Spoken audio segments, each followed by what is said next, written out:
And welcome to the Ruben Tuesday. My name's Ruben, and this is my review for Netflix's original series, Young Wallander, Season 2, Killer's Shadow.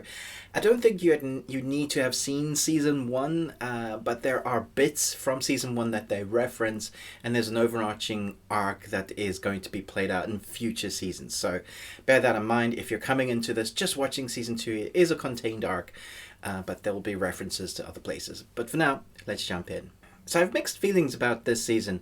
I enjoyed it for the mystery, and I think that's what's going to keep you going in this series. It's also going to have, I think, continued mixed feelings from people that are in Sweden that have read the books, and that know that this series is mostly in English, and the main character is Swedish, I believe, but everybody else seems to be British. And that's not quite the case this time around. There are a few other actors that have those accents, but it's all spoken in English, just some lack of authenticity there. It's also mostly filmed in Lithuania with those shots that kind of pretend that it is in Sweden. And then there's the mystery part of it. I think you're going to guess pretty much what's happened or who the main reveal is, who's involved in it. Probably like from episode 2, you're going to know one of the main big reveals. So the interesting part of this series is not going to be the big da-da at the end. It's the mystery and the story that gets revealed with certain character moments as the episodes unfold. There are only 6 episodes, and they range from about 45 minutes to 40 minutes, so it's a very quick binge.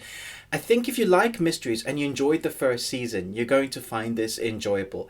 I preferred the young Wallander's Kurt character this time around. I felt like they humanized him more. And I also like his partners. They have interesting stories. In fact, they probably have more interesting stories, building those backgrounds, kind of giving us reasons why to care.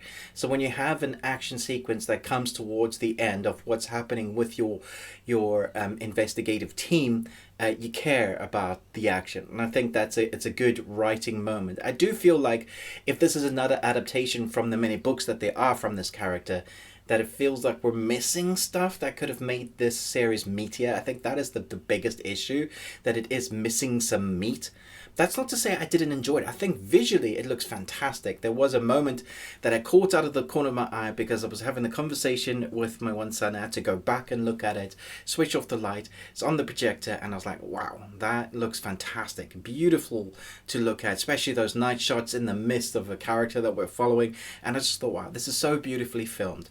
And the score as well really sets that kind of, I guess, that mood that there's something happening, there's some sort of intensified moment coming, or somebody's following you, but it doesn't ever like shout and scream. I watched the series recently where the score was just like bam, bam, bam, you will feel something now, and there was nothing to feel or anything happening on screen. That's not really the case here. It just sets the right tone.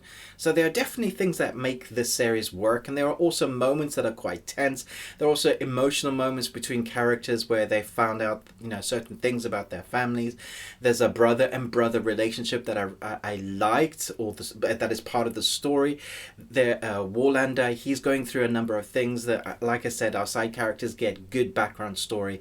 So all in all, it is an enjoyable 6 episodes to watch. And if you enjoyed that first season, I think you're going to like this. But I can see people coming off going, well, I guess all of the mystery, it doesn't feel quite authentic, and I wanted more. There needed to be more meat. I understand all that. So I'm kind of going to go 3 Nicolas Cages out of 5. I enjoyed it for what it was, but I think it could have been better. Let me know in the comments down below what you thought of this. Did you enjoy this more, the second season, more than the first season? What do you think about the authenticity of it? Have you read the books? I know there's big fans of the character itself. Let me know your impressions, your thoughts down below. Thanks so much for watching, but most of all, until next time, remember, live long on Tuesday.